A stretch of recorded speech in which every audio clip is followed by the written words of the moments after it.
Singapore's governing People's Action Party won a decisive victory in the general election just a few weeks ago, gaining even more seats than it had in the 2011 election. Yet the campaign also revealed the prominence of opposition parties who tapped into the public's concerns over growing inequality, what macroeconomic reforms are needed for the wealthy city-state to satisfy both domestic demands as well as maintain its regional supremacy.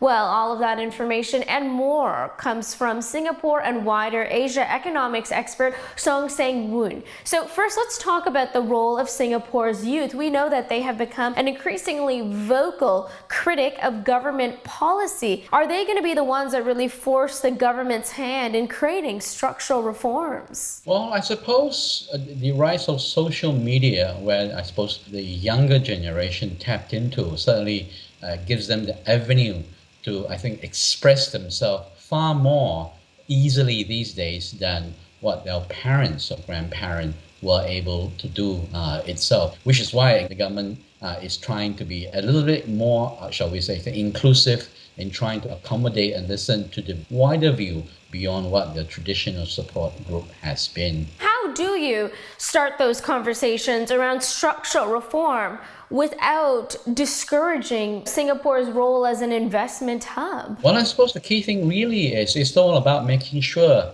Singapore stays relevant, but it's strategically located itself, riding on what it has been doing well from years ago in terms of ensuring that it is a logistic hub for businesses itself. So it's expanding beyond that theme to get other businesses to come here by making sure that it stays relevant by having the infrastructure, by having the legal framework, by having transparency in the rule of the law itself, and making sure that the rule of the law prevails over everything else, such that business interests can be protected. Can you be more specific about the type of FDI opportunities that exist in the ASEAN region? Well, obviously in Singapore, it's very straightforward. It's not the cheapest place for you to manufacture anything from. So any manufacturer who wants to come here has to be basically do the sums right, in that it has to be very capital intensive and highly value added in terms of manufacturing.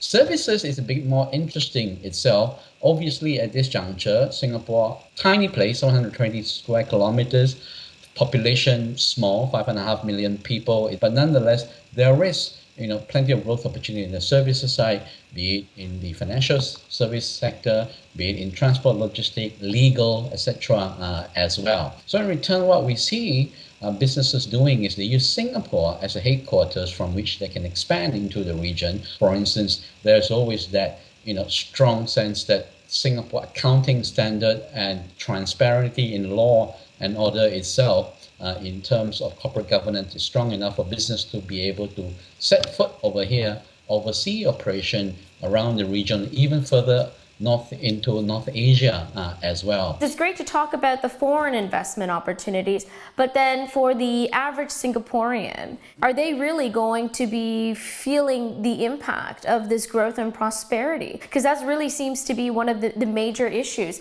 and sticking points in the election campaign. Yeah, I think certainly, I suppose the key things really is as long as there's growth, there is opportunity for everyone. Now, the interesting bit now is the last, say, 50 years itself, it has been promoting the interests of the business first at almost all costs, which is why in terms of accommodating business wishes to keep costs down, it's really about, say, importing foreign labor, such that at the lower end, foreign worker at the lower end, paid as little as possible, as much as what the business can get away with, by importing more foreign workers itself. But I think at this point now, that strategy isn't going to work. As we've seen from the 2011 election itself, there has been basically pushback in that, hey, Singapore is small.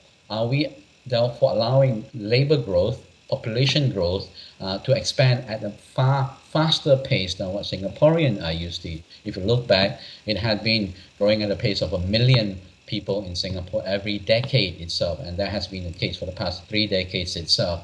And somewhere along the line, I think there was a bit of a disconnect among the various ministries itself, in that while population growth were allowed to accelerate because of the needs of the businesses themselves, the infrastructure itself hasn't kept pace with that loosening of population policies. So there was that crunch, which is now only being tackled at this juncture. So going forward, how this will pan out with a Singaporean will really be, okay, government is committed to slowing down population growth and accelerating infrastructure, but is it at a pace that will be satisfactory to Singaporean when they go to the poll next?